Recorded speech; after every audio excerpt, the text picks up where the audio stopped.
What is up, NFL fans? Do not adjust your screens. As always, this is not a charade. Kevin Phillip Fox will hopefully be with us later in the show, but he's not here right now. And so you're stuck with me, looking like Green Bay threw up in my general direction and all over me. But I would never come here alone. I feel like you guys deserve better than just me. And there is no better than the man I'm with today, and that is Jimmy Ray. Come on in.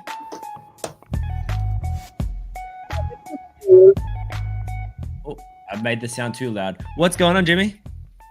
Not much, man. Just still celebrating Halloween a little bit. I know you said you went trick or treating last night. This is kind of my trick or treating. So if anybody wants to send me candy, as long as it's prepackaged, I'll eat it. That'd be fantastic. Look, I mean, I said before the show that Luigi hat suits you. I said during the show that Green Bay is thrown up in my general direction, and that's the look I kind of go for. But yeah, Halloween's getting bigger here in Oz. It's probably traditionally much more an American thing.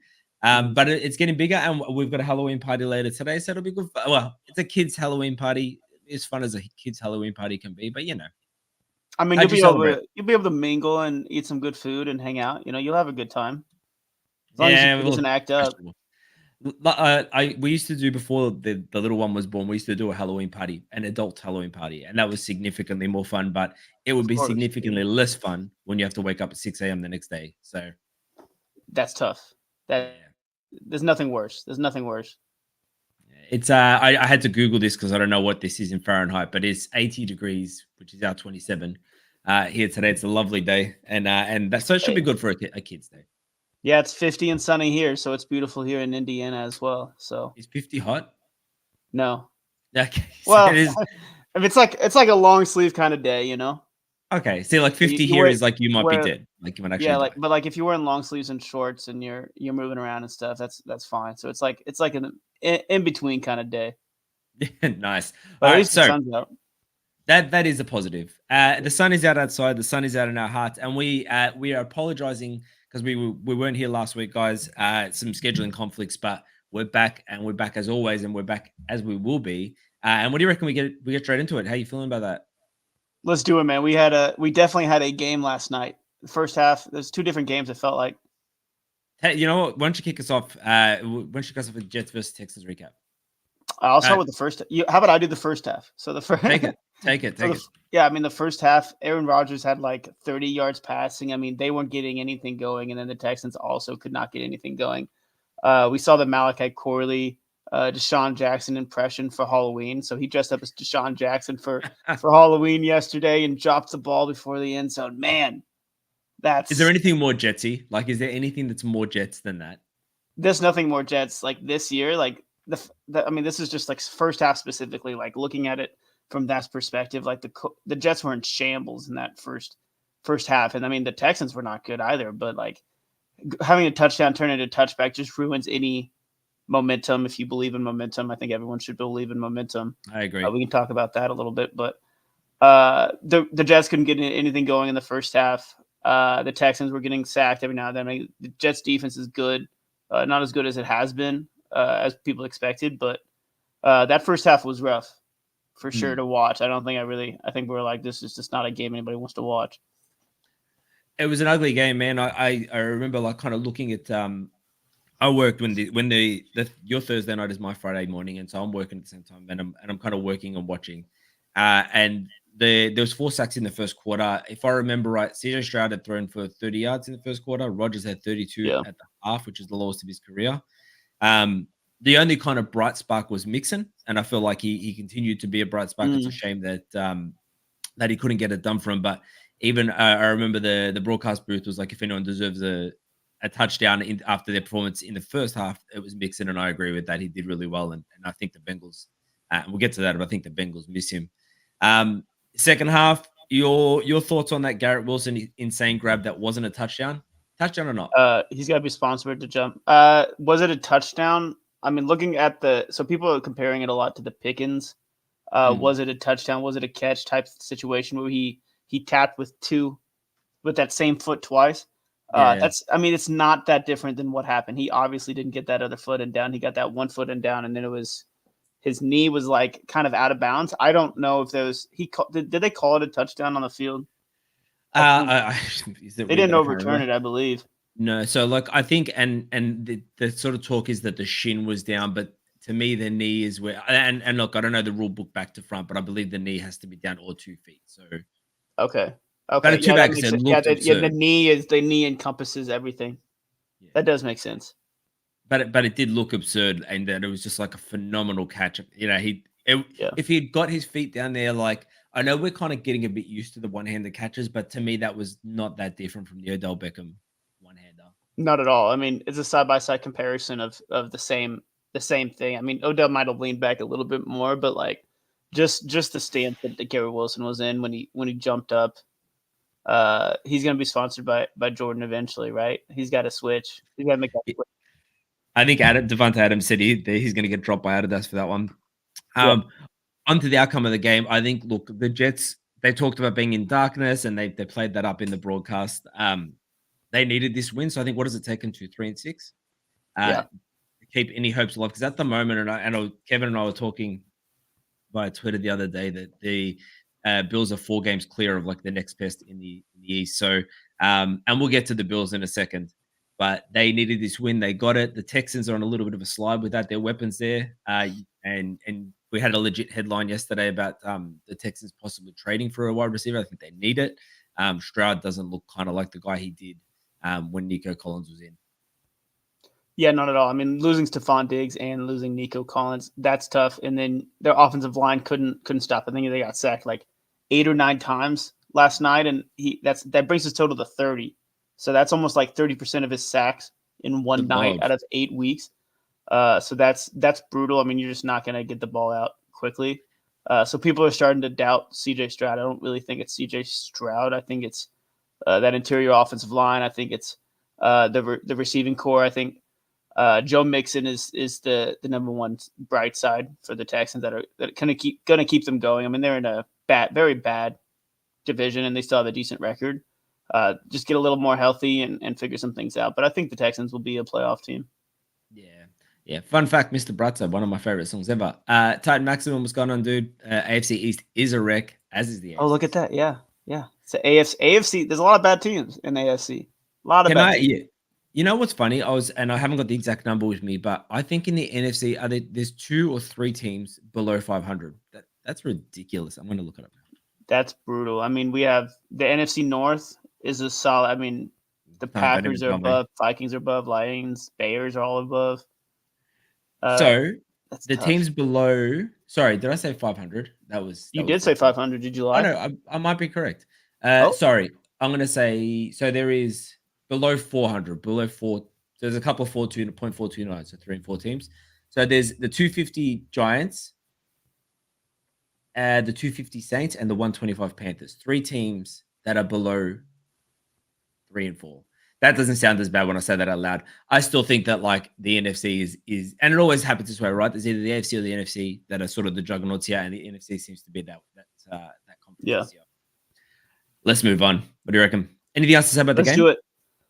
No, I mean Devontae Adams got his first touchdown catch. Shout out for fantasy football. He caught a couple touchdowns. I still don't think the Jets are back. Obviously, I think it was just I don't think the Texans could get it going offensively. I think they still have a lot of question marks. But if they can win some games, we'll see. I guess they didn't. Yeah, you know what's weird? I just tried to like wrap this up, and then now I'm going to bring out a little story. Oh, here we go. Yeah, so get ready. So, all right, this is my thoughts on the Jets, right? Is they have been getting beaten, and it's kind of like you hear all the things the media says, and you start to believe that you're not good, but you need that glimmer of hope to like, we can do it. It's kind of like, and I was reminded of this recently, in I think the 70s, the 4-minute mile seemed like an impossible thing, like running a mile in 4 minutes. Someone finally did it. 2 weeks later, it got broken. A week later, it got broken again. And like where we are now, it's kind of routinely done by high school kids. So all you needed to know was like, it's possible. And I think the Jets beating the Texans gave him that little glimmer of like, we can be a team. We can come back from the darkness, not to use Aaron Rodgers puns. He can thank Cayenne water or whatever it is all he wants. I think the Jets can kind of vault off this and could become a little bit of a competitor. I'd like to see it. I don't know about you, but I'm not ready to see Aaron Rodgers take a dirt nap. I'm ready to see him like still be Aaron Rodgers. Yeah, I'm not against it. They have I'm trying to see who they can't find their schedule, but They play the Cardinals and then they play the Colts, Seahawks, Dolphins, Jags, Rams, Bills. So I mean, once we get down to like the Bills, I mean, there's not any team that like I'm completely against them on. Looking at that schedule. Yeah, there's a So path there. they What about definitely won't win Tuesday? all those games, but like Cardinals, Colts, Seahawks, Dolphins, a couple I think you times, need to win Jags, five Rams. of seven. You gotta win. I mean, Even that's still only 8 games, so you gotta win yeah, at that's least not like enough. seven. You gotta win 7 games, honestly, especially in that division. Yeah, you know You gotta be what? a Okay, wild card team. Yeah, you gotta I win take it a back. lot of your last few games. You can't take a loss, so it'll be tough. Yeah, you would need But at least there's at least 6 to maybe squeeze in because the AFC is a little bit. yeah, yeah. All right. While I'm looking up because I am curious who the as if we're into the playoffs right now. I always try and keep this tight because I'm like we can't go too far over an hour, and then I always end up rambling. So on the bubble right now is the Colts who are 4-4, so they're just outside the window, and the Chargers are sitting in the 7th playoff spot with 4-3. So you're one game back from the Chargers. It could be done. Anyway, let's move on. It's not Yeah. impossible. No. All right. Speaking of the Chargers at Browns. This is my game. I mean, the obvious sort of thing to discuss here is that Watson is gone and things have changed in Cleveland. So pre-Watson, before Watson's injury, they were 4 yards per play, 32nd in the NFL, 15.4 first downs per game, 31st in the NFL. Last week that jumped up to 6.1, 22 first downs. Winston was averaging 8.1 yards per throw. So he's kind of given them the spark, and I don't know if you've watched many of the Winston interviews, but like he's got just a bit of a comical, I could bit watch of a those all comical. day. I could Yeah, watch those all day. he seems so like lovable. Yeah. It's a bit annoying that they kept Watson in there for so long, and he was obviously a toxic character in the locker room and everything. So I'm not going to kind of reward the coaching staff for like keeping that going. I don't feel like they deserve the victory here, but I will say that with Winston in the lineup, if they can kind of bottle that lightning again, like they did with Flacco last year, the Browns cornerbacks are good enough for the Chargers receivers. Even if Denzel was not back, he had a concussion, and even though Justin Herbert's kind of come out a little bit and been throwing and looking a lot more comfortable throwing the ball and throwing it further, the story of the Chargers is you need to stop the ground game. If they can do that, and the Browns probably have the weapons to do that, I actually think they can win this game. Chargers are 1.5-point favorites, but I'm going to give the Browns the win 22-21. That counts as not covering, right? You said 22-21. Yeah, it's not a Yeah. cover. Yeah, Well, you actually, it picked doesn't the even matter Browns. You because picked the Browns anyways. never Yeah. mind me. Yeah, no, I Uh, said 22-21 Browns way. yeah, I agree with you on all fronts. I think Jameis Winston coming in for the Browns were an obvious. Hold on, I want to read this out loud. Yeah, it's Massage so boy great. getting injured is the best thing to happen to the Browns in a while. That's not my words, but those are my words. So, They're my thoughts. James, I mean, you got the Winston bum last week. Will that continue this week? I'm not 100% sure. Winston's, we know him as a volatile quarterback. We saw last week. I mean, he could have easily ended up with 3 or 4 interceptions if the Ravens could hold on to the ball. Like the Ravens should not have lost that game. I think it was like the play before that Cedric Tillman touchdown. I think it was Marlon Humphrey, I believe, just dropped a wide open interception. So that's what you get with Ridiculous Jameis one. Winston, though. But AFC Offensive Player of the Week, you're never going to see that with Deshaun Watson again. So coming in, getting Nick Chubb back. It's unfortunate that Denzel Ward and Jeremiah Owusu is out. He had a pretty devastating injury last week. Chargers offense, they don't have much going on. They have a lot of question marks identity wise there. We kind of knew what they were going to do with Jim Harbaugh head coach, but it's been on and off. I mean, you don't have the passing game that you would want with Justin Herbert at quarterback, so there's a lot of question marks around him. But their defense is phenomenal. So I think if they can get a couple picks off of Jameis Winston, I think it should be, and they get a short field for that offense, I think it should be the Chargers game to win from that front. So I'm gonna go Chargers 20-17. I think it's a 50-50 toss up though for this game. Yeah, I agree. Yeah, and look, you're right. That game against the Ravens should have been locked up, and it didn't. And if Winston will throw a few picks, I'm sure he will. If we get that version of Jameis, the 30-30 version, then Yeah, it's he's just a the toss Chargers. up. Yeah, you never really know, but he's definitely going to sling that thing. So I'm always more excited to watch it than anything else. Take us Okay, to the so we have, Commanders. dude, that game last week for the Commanders. I don't know where you were watching that game. So I was good. obviously just on my couch. We were kind of just settling down after. I mean, the games were almost over. All the other afternoon games were done. And then I'm like, there's 20 seconds left. I'm like, anything can happen. And then they just chucked that thing. That's That was what a awesome. beautiful Hail Mary, man. I was screaming. I was like, I mean, those are the moments you watch for in football. Obviously, the Commanders did not play well enough to win that game. So lots of question marks around that. But the Chicago Bears do have a very good defense. So getting some field goals and stuff and just staying in that game was big time for the Commanders. So the big momentum boost there for them. And then the Giants, I mean, their defense leads the league in sacks. I don't think you would necessarily predict that. I think if you had like 10 guesses, I don't know if you would necessarily predict the Giants to have the league in sacks right now based off of kind of how they're For performing. a nose tackle as well. Like for a nose tackle, Yeah, Dexter Lawrence is leading the league, which is Dexter Lawrence, Aziz Ojulari, and then you have Brian Burns. I mean, they built that position group very effectively, trading some picks over to the Panthers when they could get him cheap, which was cheap for Brian Burns, obviously.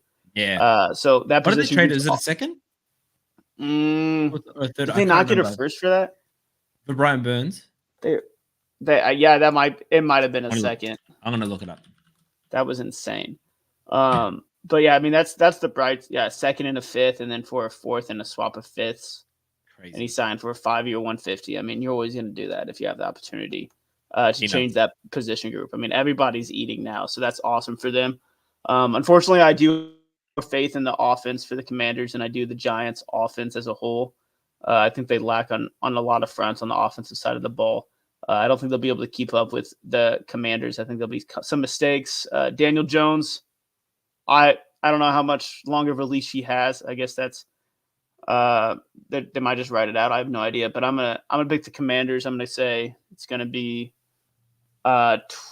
27 to 17. Nice. Yeah, you know actually what I do like about the Giants is the owner came out and said like we're riding with Dable as the coach and the GM and like. All right, so like I think you see some teams, and I'm trying to think of like a really good example here. So, all right, for example, your head coach, he's putting in players because he needs to win now. And we'll get to Anthony Richardson, but he's benched Anthony Richardson because he needs to win now because you don't know if Ursay is going to fire him at the end of the year unless he's got those wins. So he can't afford to develop, he can't afford to take the time. Whereas Dable's like, all right, I've inherited this QB. Let me get what I can with him. I know I'm safe to an extent, even though owners lie all the time. And so he can go out there, let Daniel Jones sling it, and if everything goes bad, which it probably will, he can just draft someone next year, and he's still got a chance to make it work. So I do like that. I feel like owners are far too trigger happy on the firings these days. Yeah, I mean the Giants are a little different because what are you going to get from the backup quarterbacks? Who do they have? They have DeVito, and is Drew Lock still there? Yeah, Drew Lock is I think the So like, is starting either of them really like going to show you anything? Like, I think DeVito had some flashes last year. You could throw him back in, but is it more worth it to start the quarterback that's getting paid a lot of money to see if he can eventually make something happen? But obviously, we've kind of seen that play out. I feel like you just try and put as much good tape on as you can, and hopefully try and get something. I don't think Daniel Jones is there next year. Yeah, that would be. I don't know what the contract situation is on that front, but I'm assuming there's some sort of out that'd be. I don't know if anybody would trade for him. I don't know if anybody would trade. I don't think that would be something that happens. I'm looking up his contract now. Somebody trades for him, that would be. That wouldn't happen. I mean, nobody's going to eat. Yeah, they're going to eat contract regardless. They can get a 6th-round pick. I don't know. 2024 cap hit is 48 million. God, he's 48 million. No, okay. His cap hit is still 41 million next year. No, you're probably right. Yeah, okay. Anyway, I will say the Commanders win as well for all the reasons you mentioned, 28-23. And this is kind of like a Jaden Daniels, Malik Neighbors, rookie of the year off. That'll be interesting. Yeah, LSU. Yeah. Let's move on. So LSU reunion. LSU. LSU. Anyway, puns are terrible. Let's move on. Stop. I hated that. Yeah, just I don't know. It's like Kevin's here with us. Yeah, I was funnily enough. Hold on. Yeah. You are There is ruining people's day, and I'm living for it. Thank you, Kevin. I appreciate that. So Denver Broncos, Baltimore Ravens. Both teams are 5-3. What? The Broncos are 5-3. What? I mean, they're not the same 5-3. I understand that. I understand the Ravens are significantly better 5-3.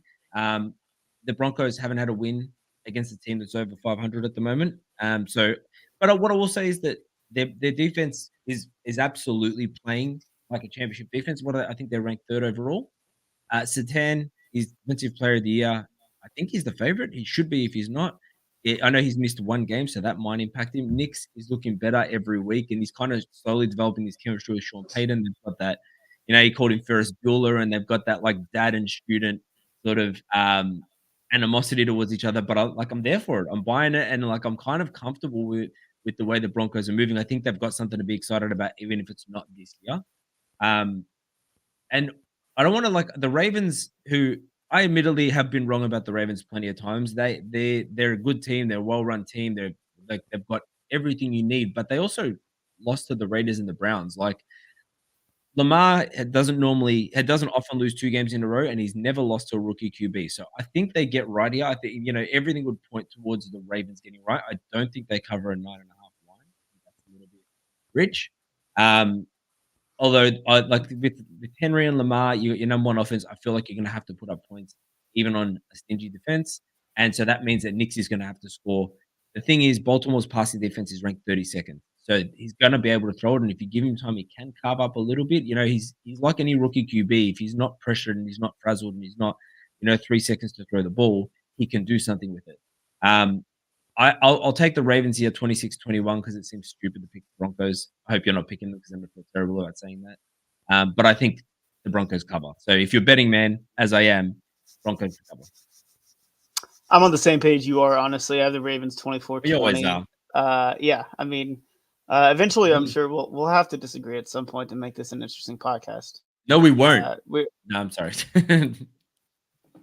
Get it? But yeah, I don't think I think the 9.5 is a little much just because the Ravens play so close to their test in terms of like especially these games where they have high spreads, and then I'm sure they'll go out to like a 20-point lead in the second, third quarter, and then next thing you know, there'll be one last drive for the Broncos to get an opportunity to win this game. I see that happening for sure. In that 24-20 score that I have for them, I think Broncos will get a chance to win it. But I think maybe they make the interception this time because last time they did not with Jameis Winston. So that was very brutal to watch. But we can talk about Deontay Johnson being on the Ravens a little bit too. I think that never hurts. I think it was just a pick swap for like a 5th and 6th. Like you're 100% going to do that if you're a Ravens team, even if you don't necessarily need that type of wide receiver. It's just having another weapon on the outside for Lamar. So you have Deontay, you have Zay Flowers, you have Nelson back there still. And since 2000, the Ravens are 19-2 against rookie quarterbacks at home. So M&T Bank Stadium is always a player as well. That 12th man is always big time. So yeah, I think the Ravens pull it off, but you never know.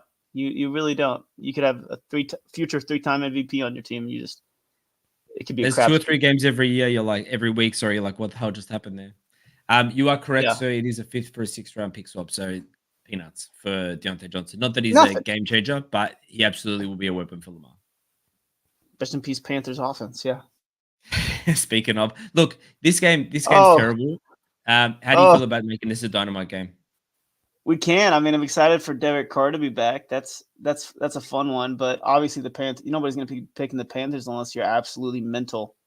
With all due respect, the Saints have beaten Bryce Young and the Panthers a combined 59 in the last 2 games they played each other. They beat them by 59 total. Pause. Let's just. I started too early. No, that's okay. That's the one I wanted. 60 seconds on the clock. All right. Take it away. I mean, I already said everything I needed to say, so we might as well only have like 30 seconds left anyways. Like, I think Chris Olave gets a couple touchdowns, hopefully, for my fantasy team. I think Derek Carr, I think it's a welcome back, easy game for him. So that'll be fun. Bryce Young has, they put out some videos that he looks a little better, more comfortable in the pocket, but trading Deontay straw. Yeah, look, he got his first opening drive touchdown last week. He looked a little bit better on the first drive, and then it all sort of fell apart. There's been talks that a couple of teams have been inquiring, and the Panthers are testing the trade market. It's such a like. I feel for the Panthers and I feel for their fan base because I feel like it's a bit since David Tepper took over. They just got rid of one, like if I remember, he was like a racist owner previously, and then they get David Tepper who just comes in and does to that team what we're about to do to the game. Yeah, this game is terrible. Did you see the score? 27-13. 2017 Saints. 2017 Saints. If you didn't hear that, yeah, I almost just like fell out of my chair after that one. Just disappeared. Podcast over. We're all done. Straight down the pipe, Luigi style. Luigi style. It's me. Nailed it. Yeah, thank you. Don't think I didn't see that jump. All right.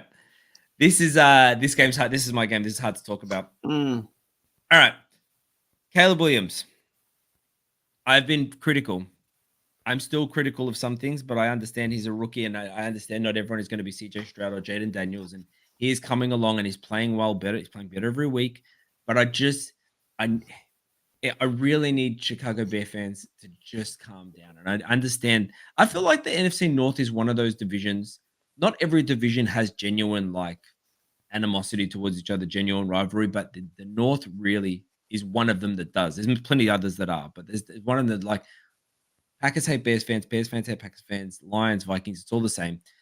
So I'm trying to be as objective as I can. Caleb Williams is okay. He's not terrible, but he was terrible for 3/4 of that game against the Commanders. And you could be like, oh, they lost on a Hail Mary. Oh, there was this that happened. Like the Bears didn't deserve to win that game. I'm not saying the Commanders were amazing, but the Bears played terribly. I can't remember what Caleb's numbers were through 3/4, but they were like sub 80 yards, wasn't it? Something like that. It was terrible. Yeah. Now they've got a good defense, and their defense held teams to 21 or fewer points every game this year. You don't need to score 40 points on the Cardinals to win. And the Cardinals have a whole field defense. So Caleb should be able to do well here. With all of that said, the Cards, who are quietly ranked the number one in the NFC West, which I can't believe I'm saying out loud, they're starting to find their stride with Marvin Harrison. James Conner has been wearing down D's. Feels like I should end with nuts. Zing. Family-friendly show. I'll just bleep that out. We're not family-friendly. Live show. Yeah. So look, I say this every week. The Cardinals, the season, the story of the season, the Cardinals is they're inconsistent. Sometimes you're going to get this MVP caliber Kyler, and then the other times he's going to lay a complete egg. But what is one thing is he avoids sacks like no one else in the league, and that's I can't remember the exact stat, but they have the highest pressure rate and the lowest pressure to sack rate in the league. I don't think the Chicago defense is going to allow like a fourth quarter miracle like it took them last week, but I do think the Cardinals can sneak this one out because they're my boys. So I'm going to say 24-23 Cardinals. You said 24-20? 24-23. Okay, 24-23. I'm kind of go the opposite way you're thinking. I mean, I think this could be a really good game. Honestly, if we get a little bit of offense from both teams. I think Caleb Williams finds his way in this game against the Cardinals defense. I don't think the defense will generate as much of a pass rush as some other teams, even if the Bears have a weak offensive line. They've kind of been all over the place. They've gotten better since the start of the season. But I think the Bears offense kind of find their way a little bit against the Cardinals. But it's going to be a very close game. I agree with you completely that Kyler Murray, Marvin Harrison, all those guys on the offensive side of the ball for the Cardinals have found kind of a stride, and I've always been a Cardinal truther for the majority of the season. But I'm going to go Bears here in the road upset. I think it's is it an upset? Yeah, it's an upset win. I mean, -1, that's nothing. So I picked 24-20 Bears. I think that 24-20. Yeah.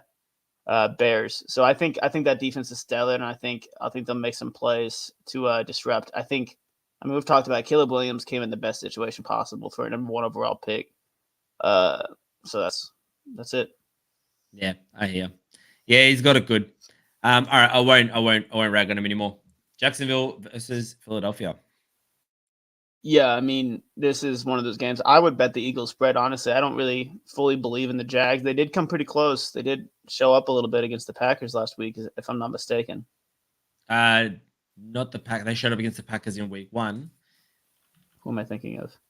Who did they play against last week? Yeah, no. I'm bringing it up. Let me just preamble. They tore the Bengals apart 37-17. Last week? I'm right. I'm not wrong in this, am I? No, yeah, Bengals. And then 28. The Bengals played the Eagles last week. Yeah, Philadelphia Eagles. That's it. Oh, you're talking about Jack. Oh, sorry, I'm such an idiot. Jacksonville. fine, You're it's talking fine, it's about fine. Jacksonville. Yeah. And I thought you were talking Yeah. about the Eagles, and I was like, "What are you talking about?" No, they did play the Packers last week. They. I'm not going to say that they turned it up, but they looked better, and you saw what they could be. But I don't know if I'm with you on this. I suspect the Jaguars, like, I suspect, full stop. Like, they're just a suspect team, and I don't know how lucky they're going to be against the Eagles. This is your lead. I'll shut up for a second, but yeah. Yeah, I think the Jaguars and stuff allow a lot of big plays, and I think the Eagles will get a lot of big plays, or at least a handful of big plays against them, enough to make some splash against the Jaguars defense. And we have Doug Peterson coming back to Philly again. So this could be. I mean, he's playing for his job as well, so he could pull out all the stops. But I don't really feel like. I think Brian Thomas is out too. I don't know if Travis Etienne is going to play. Tank Bigsby has been good, but just for a Jaguars team as a whole, I don't think Doug Peterson's going to be coaching the whole season for them. So I think this could be a game that just kind of spirals out of control. I think could be like 34-17 Eagles. They let up some big plays. AJ Brown gets a long touchdown. It's disaster from the start. Yeah, and it does, like, I mean, the Eagles kind of go as AJ Brown does, and they've picked their game up recently with him returning. A couple things about the Jaguars defense: ranked dead last in DVOA, allowed 150 plus rushing yards in 2 of the past 3 weeks, and they have given up 17 touchdowns to just 2 interceptions. QBs are completing at 70%. Their defense is a mess, is I guess the point I'm trying to make. Yeah, and they're particularly bad against the run, which is where we know the Eagles tend to thrive. So I think this is going to. I agree with you on this side. We've got to stop agreeing. Should I just pick the Jags just so we can have a bit of friction in the room? I just picked the Bears, so we just disagreed last time. That's true. You made the wrong pick last time, so wow. You can do that again if you want. Hold on, I have something. Arms are sirening, and the sirens are alarming. We're just going to bring Kevin in via sound drops, because if he can't make it today, all you're going to have is just his sound drops. Show up at any time. We have no idea. we have no idea. Mid like preview. I'll say Eagles 30-20, and we'll move on because I'm going to keep an eye on the time as we track through this.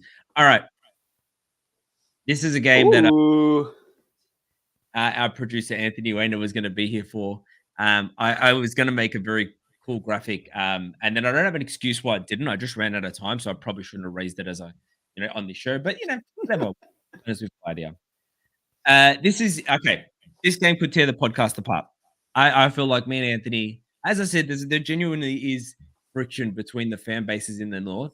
And I've loved Anthony since I met him from day one. But when it comes to football, we've always had that little bit of like, and so we've got Packers, 5th ranked offense against the Lions, 6th.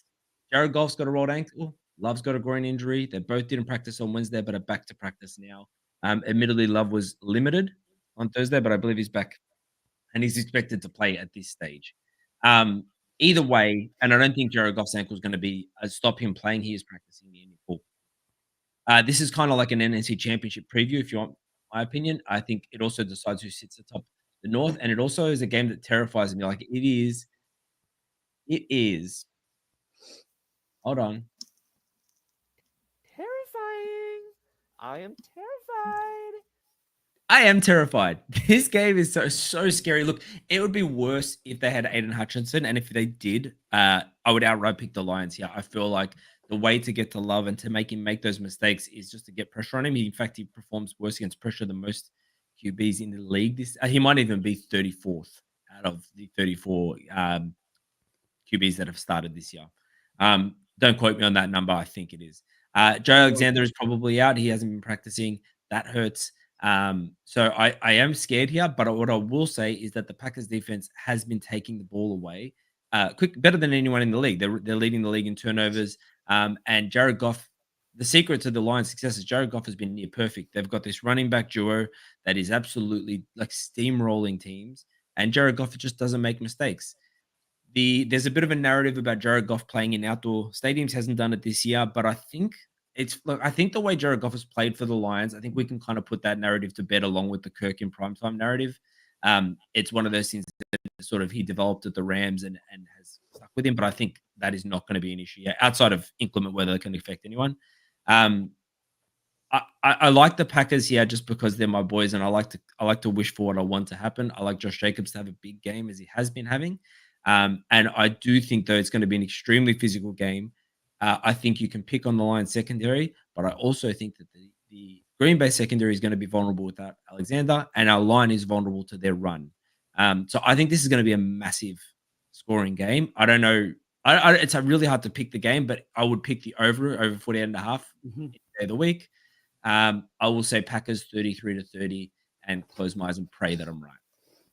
Yeah, man, it's impossible for me to pick against the Lions at this point. I feel like they've been picture perfect for the past few weeks, and even Aiden Hutchinson out. The Packers have the most takeaways, but the Lions even have a better like turnover differential. They have the tied for the best league in terms of turnover differential, just because they don't give up the ball.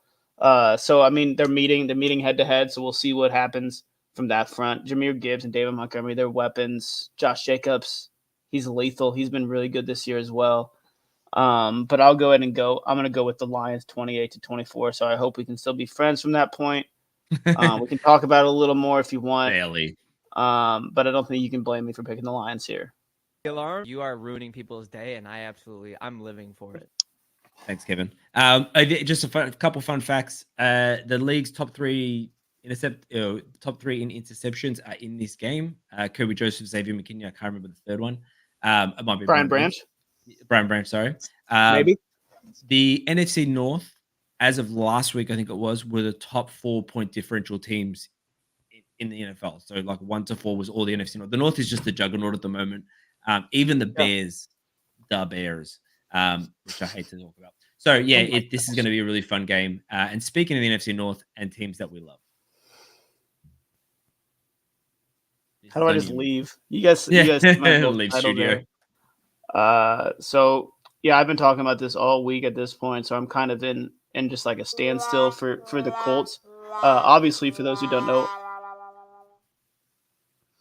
sorry. Yeah, I'm not happy with the Colts right now. I feel like they showed their cards, and their cards are just that they're a dysfunctional organization right now. They don't know exactly what they're doing at the quarterback position. You could say other positions too, but for right now, it's just because of the fact that there's been a lot of comments one way, and then this happens. So you're like, okay, they didn't really mean anything that they've said over the past couple years. Anthony Richardson obviously has not been playing great. So that's the tough part. Obviously, you can say Joe Flacco is a better quarterback right now. I think that's without a doubt objectively correct. But for a long-term solution, I don't think this is the long-term decision that you would like out of the Colts. I don't think there's enough short-term benefits that brings this decision to be a correct decision or a good decision for any Colts fan. I don't think you should be happy about it, The Colts are still 4-4. All 8 of their games have been like 6 or under points, 1 possession games. But with bad quarterback play, so we could end up winning games, maybe win a playoff game with Joe Flacco. He's shown that last year and this year he's been a viable quarterback.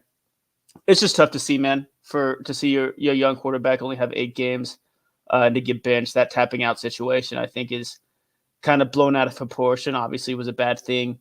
We don't know the locker room and kind of what their thoughts were, but I don't think the locker room had a say in this decision at all. To be honest with you, I think there were a lot of people blindsided by this decision as well. That saw it on social media and stuff. So I don't think using that justifies this decision. So I don't really know. I don't think Anthony Richardson will play for the Colts again. I have no idea. I mean, Really? he might play again. He might play again this season, but I think for long term, I just don't know. I don't know how you can. I don't know, man. Let me ask you this, because I actually disagree with you a little bit on this one, right? Yeah. And this is not just for the sake of podcasting, and everyone loves a bit of friction. Who do you see as the worst benching, Bryce Young or Anthony Richardson? Anthony Richardson. Really? See, I don't know if I agree with Worse? you. So, as in, like, to me, Bryce Young, I understand they've put him Bryce back. Young had more time to play. I mean, he's a bad team too. But to me, that benching was like, all right, well, we've probably seen Bryce Young's last snap as a Panther. Now, I was obviously wrong about that, but they're investigating the trade market. To me, the Colts have said they're not trading. Joe And he's the real Joe Swag. I mean, you can say what you want about Joe Burrow. Joe Flacco is the real Joe Swag these days, in my mind. He gives you a chance to win. He gives Shane Steichen a chance to keep his job, who is a fantastic, I almost swore then. He's a fantastic coach. I don't care what anyone tells you, anyone says about anyone. Shane Steichen is a good coach. He got you guys to the playoffs with Gardner Minshew. I'm not wrong in thinking that. Or were you close? Close. We did not make the playoffs. Close. 9 wins, 8 wins. 9 wins, I believe. 9 wins. We Right, lost. so- We lost last week to the last week to the Texans to not make the playoffs. That's correct. Yeah. So it was Now, basically a playoff game, week 18. well, yeah, and like, look, let's be fair here. Right? He got you 9 wins with Gardner Minshew. What's the current record of Gardner Minshew's team? 2-6. So Yeah, I think this benching to me is doing what not enough teams do. And obviously, I'm a Green Bay fan, so I'm always going to be like, yeah, bench, let him sit for a year or two, let him learn the game. Because the thing is, and I think why I'm so sympathetic to Richardson, a lot of his mistakes are what you would have seen in Jordan Love when he had his starts early on. So when Rodgers was injured or when he'd come in preseason and he was inaccurate, just even in the intermediate game, not just downfield, inaccurate, showed flashes, but he would make mistakes, make poor decisions. He'd try and scramble when he shouldn't be, he wouldn't hang in the pocket. And all these things that are like, the game is when the game's moving a little bit too fast for a rookie, and they get nervous and they just try and force things into the wrong places. And I understand that, as I'm saying this, people might say Jordan Love still makes some of those mistakes, but it's different now. I think this is a good move. And I think if you can get Richardson, I think if you can get the most out of Flacco while you can, get Richardson to learn behind him, I think this could work out to be a really positive thing for the Colts.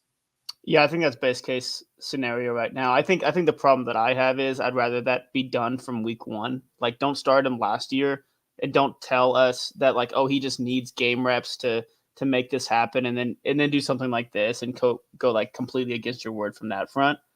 I just don't love the start bench start kind of method. I think it kind of ruins kind of just any sort of development. I think he can develop on the bench and stuff, but obviously what you're saying is best case scenario in terms of Joe Flacco. I just don't see the Colts as a Super Bowl contending team in any sort with Joe Flacco. I know it could happen, but Joe Flacco is better than Gardner Minshew, but to what extent, I don't know. So I think I would just like to see, like, Anthony Richardson has some ups and downs, but I don't think the wide receiver room is helping them at all. I think there's a lot of drops and stuff too. So we'll wait and see. I understand from your point of view. I've heard that a lot, but it's just hard to be happy with this decision because I still don't see the Colts as like a winning team. I was hoping, like, from the get-go, I was like, I just want to see Anthony Richardson out there, want to see him make plays, good and bad. And after this year, we'll kind of figure it out from there and see if he's a long-term deal. Because now, like it's just maybe lengthens the process. Like, we still, like, now if we start him next year, that's like what's going to happen next year. We still won't have another answer. So Yeah. but That's fair enough. if he's a quarterback. So I just don't think Joe Flacco is going to win us a Super Bowl. That'd be great if he did. It would be great if he won 2 playoff games, but I don't even see that as an option here for this Colts team. It's not good either. Yeah.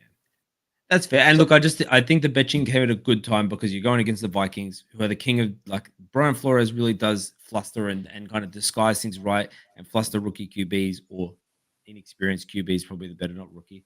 So I think Flacco gives you a better chance to win here, better chance to win now, and I do think AR will develop. That is my opinion, but I, coming from Green Bay, it's ingrained in us that your QB sits for 2-3 years and he comes out a superstar. It probably doesn't happen that way in real life. Yeah. So I think it's worse because of what they've been saying, and then this happens. I think the Bryce Young thing, I think that's just a bad football team in general. So I don't see that as like a bad benching at all. Well, no, that's not true. I do think of that as a bad benching just because, I mean, Andy Dalton, once again, that doesn't do anything for your team. But got him a win. they did get him a win, but do they want to win?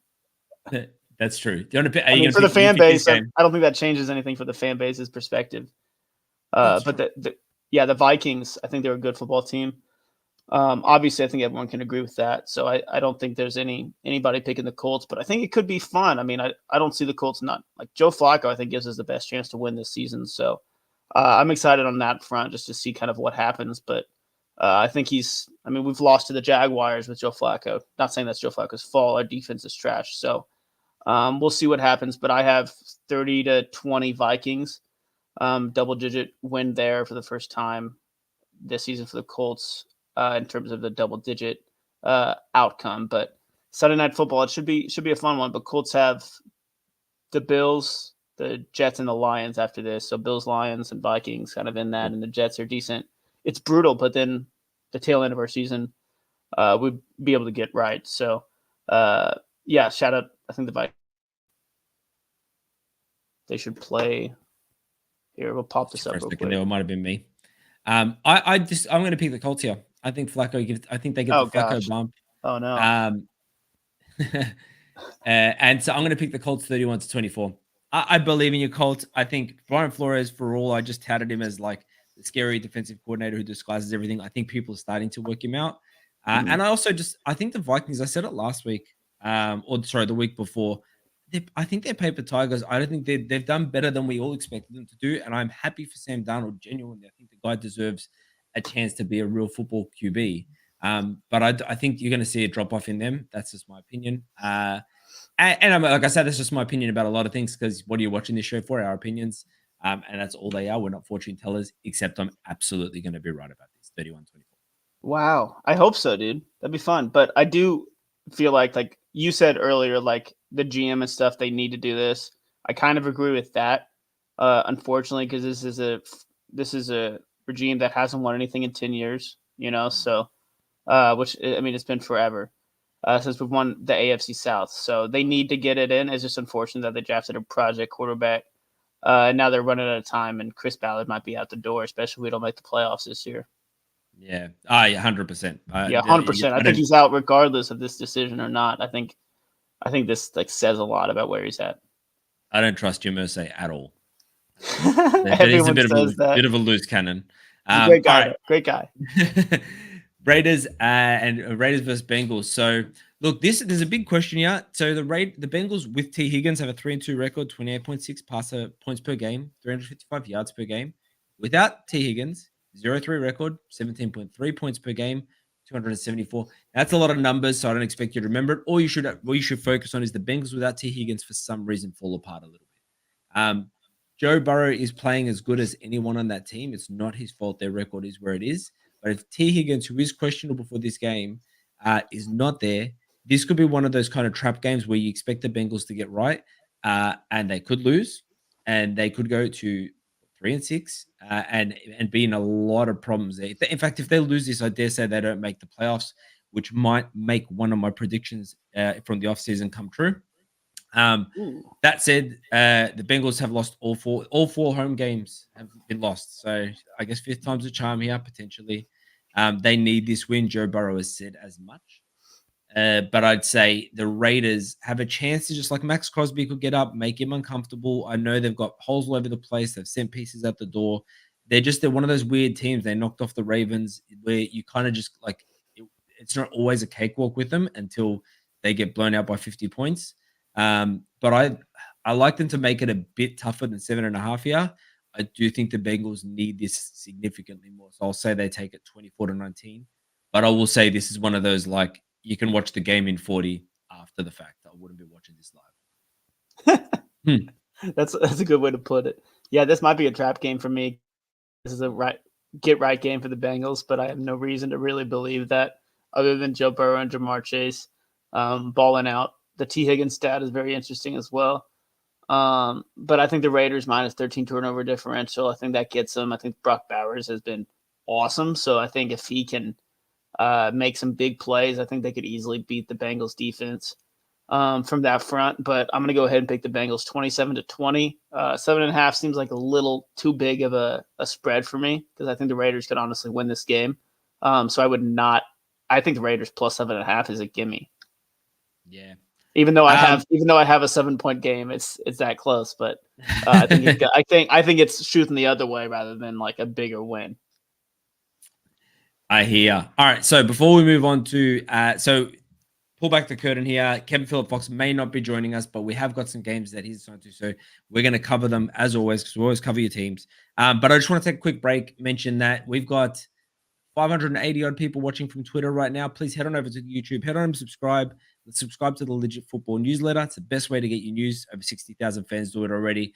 And I don't want to do the generic ad read. We want to build this thing, and that involves being on multiple platforms. And so we appreciate any comments that come in. We appreciate any followers, subscribers, and we love you all. We'll be here every week because of you. If you're on Twitter right now, on X or whatever you call it, and you're just watching on there, go to NFL Stats. You're probably watching NFL Stats. Go to that profile, tweet it out the YouTube link. Go to that YouTube link. Give us a comment. Give us a subscribe. Shout out. Hit all the things below. Legitfootball.com. I really like the graphics and stuff they use for the newsletter. I think that's it's just easy to read. It's helpful, and I can get some stats here every now and then when I read that real quick every week. Just get caught up because on Twitter I have too many notifications and I get kind of consumed. Like there's too much going on, So. It's a void. It is. Yeah, absolutely.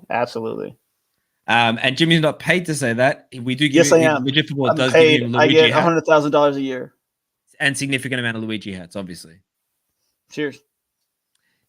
Take away Dallas Cowboys at Falcons. This is an interesting game, but I'll let you take this one. Yeah, the Cowboys are a very disappointing team. Do they have 3 wins even? I think so. Do they have 3 wins? That's pretty good for them. They are 3 and 4. Yeah, I mean, they're 3 and 4. They're ranked 31st in opponent rush yards. I think that's the big tell here for this game is they can't stop the run, and Bijan Robinson is one of those guys that will always make a play every game, regardless of where the Falcons are at. Micah Parsons is out as well, and Deron Bland, I believe, is out as well. So that's 2 big difference makers on the Cowboys' defensive side of the ball. Obviously, CD Lamb loves his garbage time. My roommate, he just calls it garbage time yards, which is obviously what it was last week against the Niners. But obviously, I mean, it was a 6-point game, so you're gonna be throwing to Lamb at that time, anyways. So he had some big games and stuff too. But I like the Falcons here. I think it'll be a potentially close game. I think the biggest thing is Dak Prescott keeps throwing multiple interceptions a game. I'm not sure when he'll get right, if he'll get right. I don't necessarily. I'm going to say I don't think this is the game that he'll get right. I just trust Kirk Cousins to make a little less mistakes, get London the ball, get Pitts the ball, get Robinson the ball. I believe in Kirk Cousins a little bit more and Bijan and all that. So I do think it'll be a close game, 28-27. Just because the Cowboys are always somewhat in it. I think these are 2 teams kind of in the same range this season. So I think it'll be close. Yeah, I agree with you. I think I actually had 28-24, so great mind. Jerry Jones has been going off lately. And there was one I was recently talking about Dak running the ball, and he sort of said it's kind of funny. I'm trying to remember the exact quote, but it was along the lines of it can happen to young we're talking about taking hits. It can happen to young QBs. It can happen to the best QBs. It can happen to Dak, i.e. he's not either of those things. So I think this year is one of the ones where normally the Cowboys go 13-3 and then just burn out in the playoffs. I think this is one of those years where it could cause a reset. The fact that they can't run and they can't stop the run is absurd. You're so one-dimensional in your offense. Everyone knows the ball's going to CeeDee Lamb whenever possible. So but the Seahawks are one-dimensional too, and they're iffy on all fronts. So you just can't be that way for a good football team. Correct. So I'm with you on this. And I'm going to say 28-24. You should just say the same score. We should just write it out. 27 is what I meant to say. Okay, perfect. Let's just write it out together. Okay, hold on a second. I have something. All right, Kevin, jump on in for your Bills. We have something from Kevin here. Terrified. We do. I am terrified. All right, I have to publicly. Hold on, I need some music for this. Tell me if my voice doesn't come through. Sometimes it cuts out with music. This music is because I have a public apology to make to Bills Mafia. I said you guys didn't have weapons.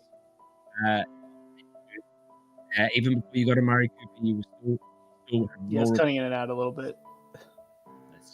We'll just stop. Imagine the sad music playing as I say this. Yeah, it would have given some aura about me. That's perfect. So I said you didn't have the weapons. You do. I said Josh Allen couldn't do it alone, but he can. I thought Baby Cook couldn't be a workhorse back, but he is. And I thought the AFC East would be a powerhouse, and they are flaming hot garbage floating in the Pacific garbage patch on a different planet that's made of garbage. I was wrong. I'm sorry. The Bills are good. And they were 31 and 10. They were up 31 to 10, sorry, when Tua suffered his first concussion in their first meeting. His first for this year. So I don't see the Dolphins, even with Tua there, having any chance here. Even when they couldn't beat the Cardinals. I understand they took a fourth quarter comeback, but that's the Cardinals. Josh Allen's currently 11 and 2 against the Dolphins.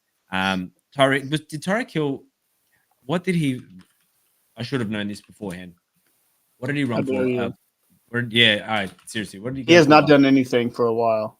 6 for 72, which is, he was sort of talking about, I'm crying game in a while because Tua's back. It is his best game in a while. He had 8 yards the week before. 69 on the Patriots is his longest, his most since week 1. So, and he also put up 24 yards when he first met the Bills. I don't think that the Finns do anything. I actually don't think there's much to discuss. I'm going to say 33-20, but I'm going to say 11 of those points that go to the Dolphins come in garbage time. Okay. That makes complete 11, sense. 10 of those points. 11. No, you said 11 already. You can't change that. I'm changing it. You can't stop me. Try and stop me. Go. Try. Please I'm changing it. You can't. Okay. Damn it. It worked. Yeah, I'm in the same boat you are. I think the Bills win 30-23, and I like the garbage time kind of points. I do feel like the Dolphins are better with Tua, like a lot better with Tua. I know they were close last week. I picked the Dolphins. I was going to pick the Dolphins to win last week against the Cardinals. Obviously, it was like a 50-50 game. The Cardinals aren't awful, so Bills are obviously way better. Bills are a juggernaut. Baby Cook, I talk about him every week now. I love Baby Cook. I feel like I'm Kevin right now since Kevin's not here. That's big time. He loves Baby Cook. Yeah, but the Dolphins haven't won in Buffalo since 2016. Matt Moore and Tyrod, I believe, were the quarterbacks. They're like 12-2 against Josh Allen. I mean, this is not happening. So the close score, it could easily be less than that. So we'll see. The Bills are probably going to lose now that we're so confident. So whatever, it's fine. All right, I'm going to go ahead and cue this up. What is this? Oh no! I'm sorry. This is just the way this flipped out. I didn't expect it to be this way. So Patriots they have a really good special teams player named Marcus Jones. I wanted to find some sort of bright spot for them. I don't know who's starting. Drake May, Jacoby Brissett. Doesn't matter. I don't really necessarily think so. Does it matter who starts for the Titans? I don't necessarily think so. I think their defense is really good, and I kind of put that on my back a couple times this year. That doesn't seem to matter. They got blown out by the Lions last week because their offense just made stupid mistakes and gave them short fields and stuff. Like Jared Goff had like 80 yards passing, 100 touchdowns or something like that. So 16-13 Patriots, I'll give you 20 seconds. Yeah, this game is gross. It's going to be a defensive game. That is one thing. The Titans have the number 1 ranked defense, but both defenses are good. I think Drake May provides a bright spot to look forward to, but I take the under all day here. So the over-under is 38. I am going to say 19-17. That's 36. Yeah, take the under. 100%. We just blew up because you kept talking after the. It was my own fault. I only gave you 20 seconds though, so that was generous of you. Is this my game, or are we just we can just talk about it?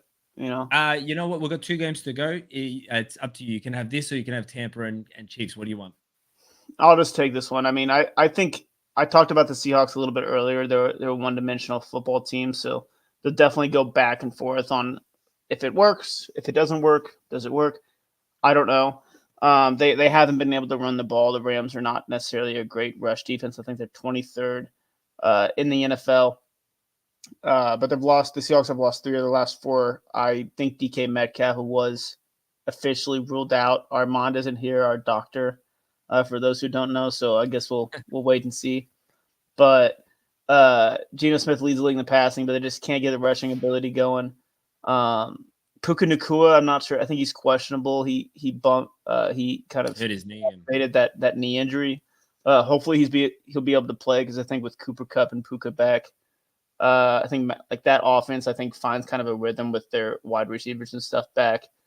which is what the Buccaneers have lost with both their wide receivers gone, which is what we'll talk about in a little bit, why we lost faith in them, because having those wide receivers are big time.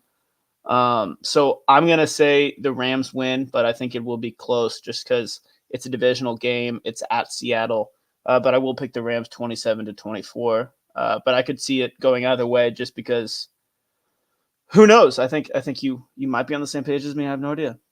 I had 27-23 Rams. Very close. Because the Rams have historically owned the Seahawks, and that's largely Sean McVay. Mike McDonald hasn't kind of got it going yet to a point where the Seattle Seahawks are like plausible as someone that can kind of exercise those demons. DK Metcalf has been ruled out. That's a problem because he kind of gave them a good chance, even without Puka in, which I don't know if he is. I don't think he's been ruled out indefinitely, or definitely. Indefinitely. You get my what did you just say? I said, I don't know if he's been ruled out indefinitely, but what I mean to say is I don't think he's been ruled out definitely because indefinitely will mean we don't know how long. Yeah.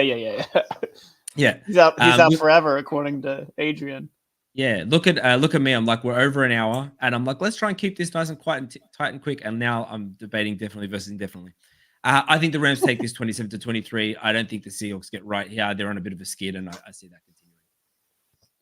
Yeah. Let's take it home with the Tampa Bay Buccaneers versus the Kansas City Chiefs in prime time, I believe. Am I not wrong? Yeah, Monday night football.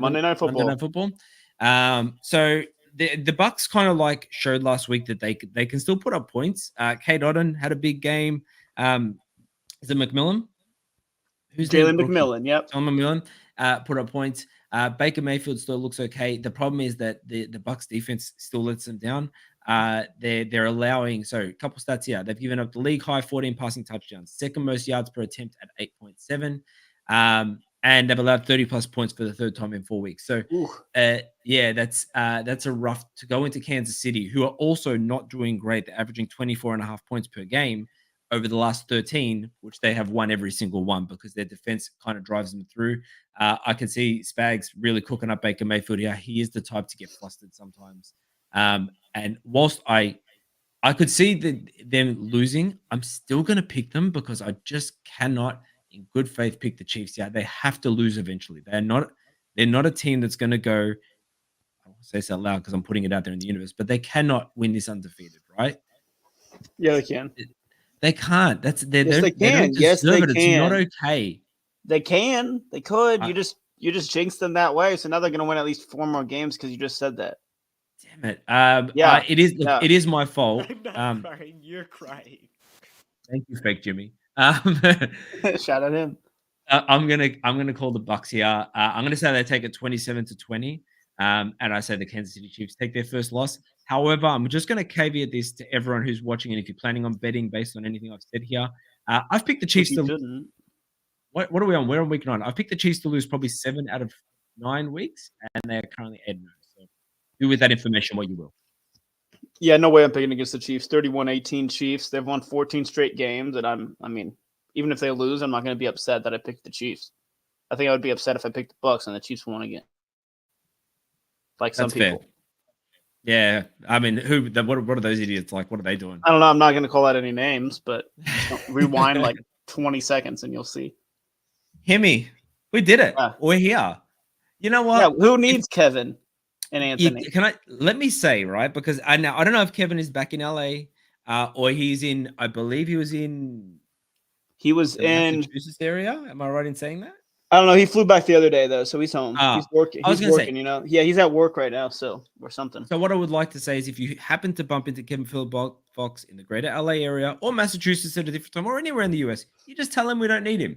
I just want him to know that. I want to hear that from other people. I say it all the time. I message him regularly saying, "Hey man, I know it's 3 a.m, but I just want you to know we don't need you." Yeah, and Anthony's there too. So if you run into both of them, give him a piece of our mind. Yeah, but I will still intermittently message both those words just in case anyone doesn't see them because it is a big country. Anything to say to the people before we wrap up, Himmy? Everyone's gonna get fired on the Colts. And that's the kind of positivity we'll leave you on. Hat. Adrian's wrong. I'm right. Anthony Richardson's done. It's over. I would put a cold $50 US that Anthony Richardson will be starter again for the Colts at some point.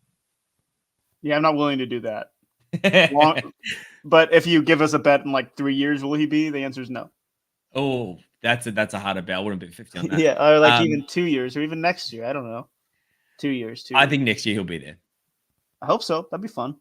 And then I mean, he's still a cheap contract. As long as we still have Joe Flacco, it doesn't matter. Yeah. Well, look, to people who are watching, I'm going to move on from that positivity to say thanks for joining. We've got, like I said, now we're up to about 620 people. If you can go to legitfootball.com, subscribe to our newsletter, go to our YouTube, subscribe to our YouTube channel. We'll be doing this every week. And we're going to be discussing, again, a bit of Expose the Bathropia. We're going to be discussing some alternatives to things to bring you a bit of better content and more regular content where we can. So stay tuned for that. But until then, now let me try and perfect this in Kevin's voice. I'll do it in an American accent, or try to. This will be terrible. Oh, Lord. Here's NFL Stats, Jimmy Ray. I'm Kevin Phillip Fox. This is Adrian Ravita. That's a terrible accent. Get used to That's not bad. It's not bad. Not going anywhere. And we are out.